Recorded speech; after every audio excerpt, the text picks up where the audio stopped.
Hey, what's up, guys? Welcome back to College Ball with J Dog.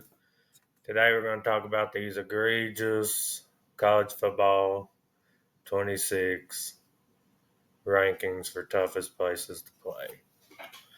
As you can see, I got it down here at the bottom. CFB creators need to be drug tested. I'm not going to argue with all of them, but having the Vols, Neyland Stadium at 12 is absolutely insane. Let me see if I can pull it up here. Like I said, I'm still learning. Let's see. There we go. All right, let's see. We got LSU number one, Penn State number two, Ohio State number three, Georgia four, Bama five, Clemson six, Florida seven, Oklahoma eight, Oregon nine, Michigan 10, Texas A&M 11, Tennessee 12, Texas 13, Florida State 14, Wisconsin 15, Lackey 16, Auburn 17, Washington's 18, Iowa's 19, Utah's 20. Y'all can see the rest of the list. I want to start with the Vols. That is egregiously low. I don't know if any of y'all watch Josh Pate or not. He's got the number one college football show on here. He talked about this ranking. He said Tennessee, number one in the country. He goes to all these stadiums.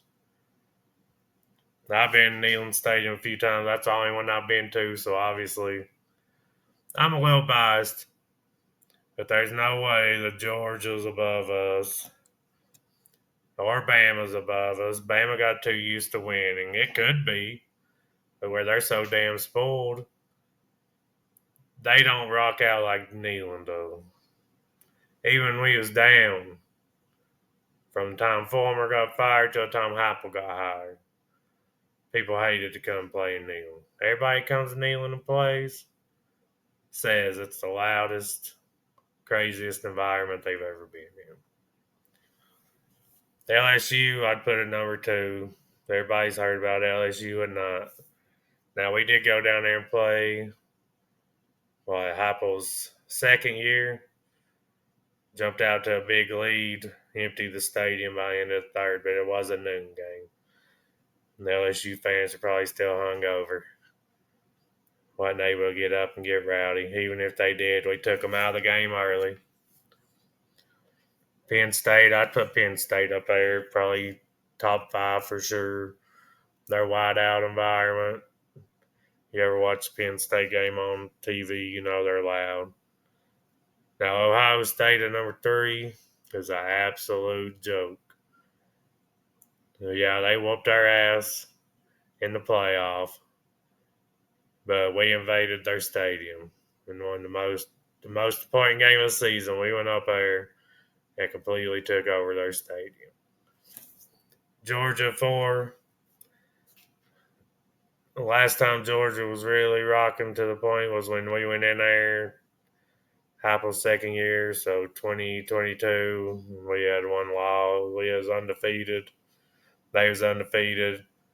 And for some reason, the Hurricanes and a couple of older players decided to talk crap about how Georgia wasn't loud, wasn't this. They come loud that day. They really did. I'll give them a. They shook us.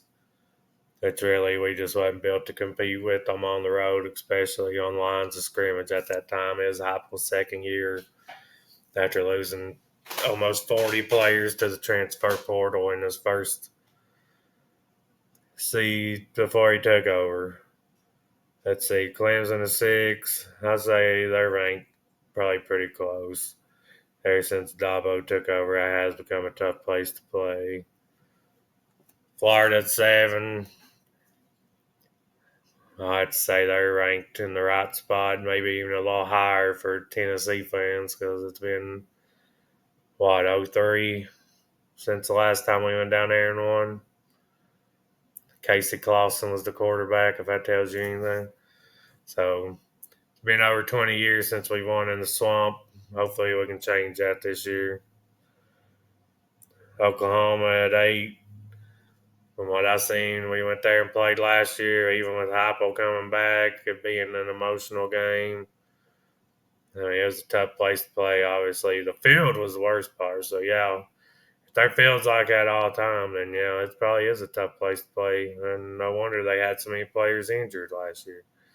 I hate to see players get injured, but even after the game, Sampson and a couple of our players was talking about how they couldn't even plant to run or try to cut or anything. They was just running straight because they was afraid they was going to get hurt. Oregon at 8.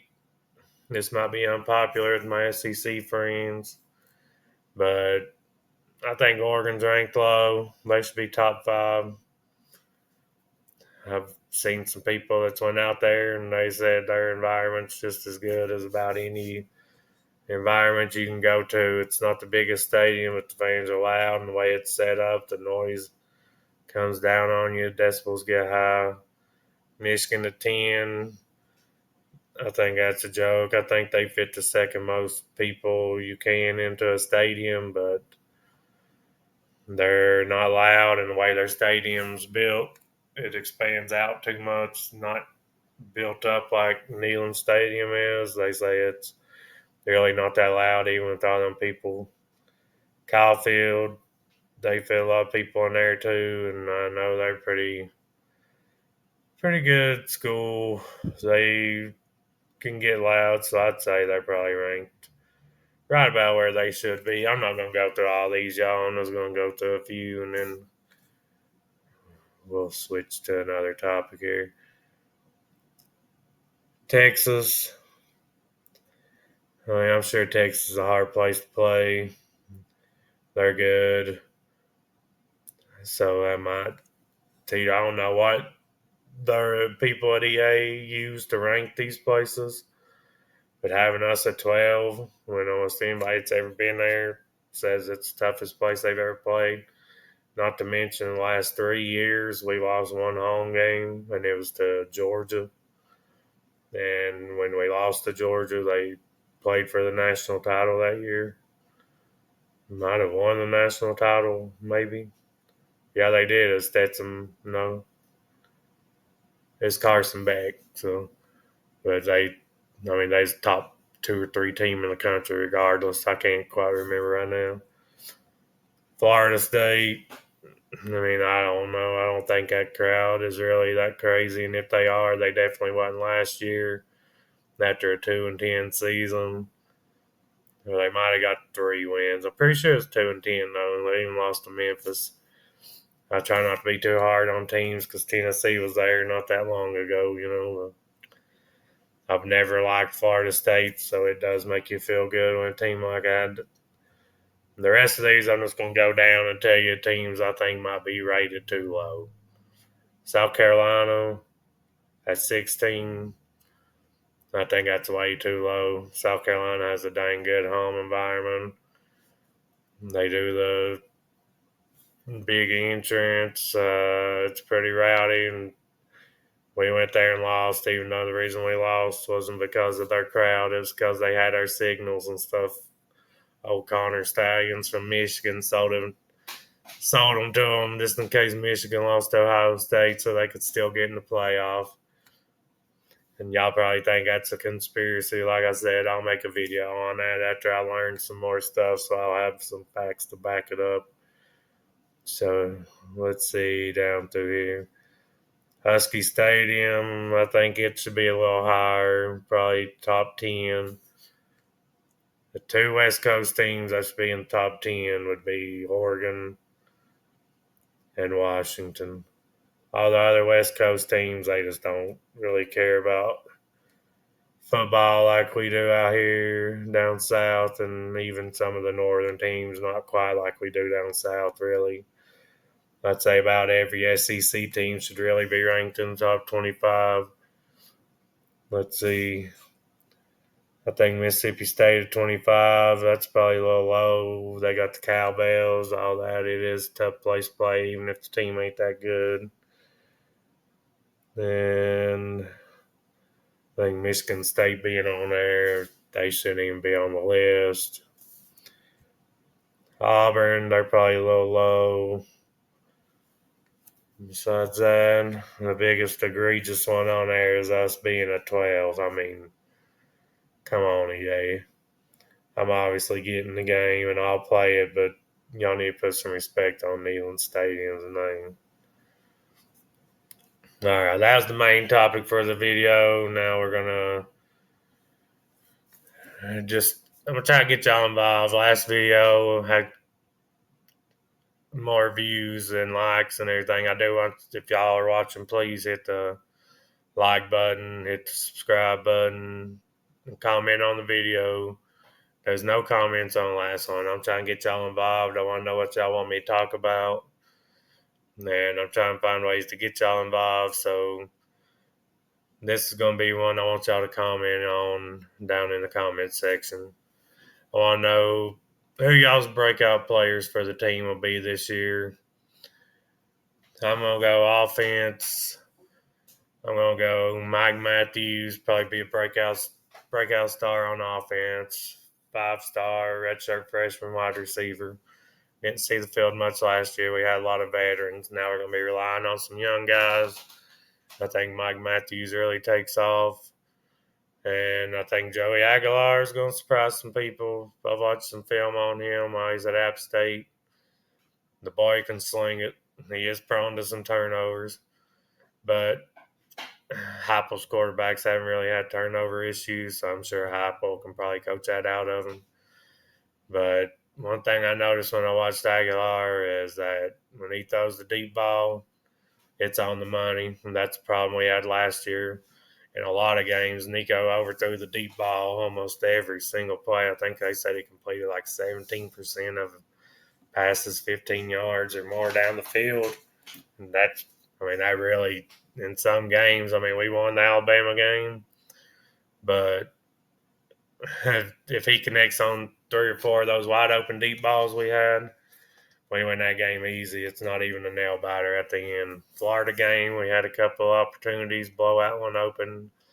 Nico missed, I think, 2 or 3 against Florida and at least 3 or 4 against Alabama. So if Aguilar can hit them and we got a man running free down the field, that'll completely change the offense. That'll have our running game's already deadly every year. I know we lost Sampson. I think it's just Heupel's system, honestly. Heupel, the way we spread things out, you either got to commit to the pass, you got to commit to the run. You put 5 men in the box, we're going to run the ball. Put 6 men in the box, we're going to pass the ball.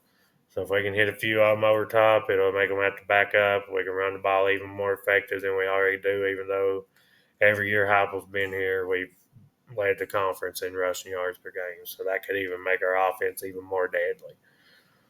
And on defense, I'm going to go probably Boo Carter. Boo Carter was good last year as a true freshman. I think he really takes that next step this year. I think he can be our best defensive back since Eric Berry. I know that's high praise, but he's really got the potential. He's also going to be playing a little offense this year, too. And he'll probably return kicks and punts, kind of like Barry did his senior year. So they'll be fun to watch. I definitely think Boo Carter be a guy to take a step. And if I had to pick somebody a linebacker, it'd probably be Edwin Spillman. Dude's an absolute freak. Last year he's kind of hurt. He's a true freshman. I could see him getting meaningful snaps this year with Peely gone. And on the defensive line, I'd say probably David Hobbs, Joshua Josephs, even Jordan Ross, 5-star edge rusher from redshirt freshman. I think might be a sophomore if he played in more than 4 games. I'm not quite sure on that yet. And on the offensive line, if I had to pick a breakout guy, it'd probably be Lance Hurd. He's 5-star, coming in from LSU.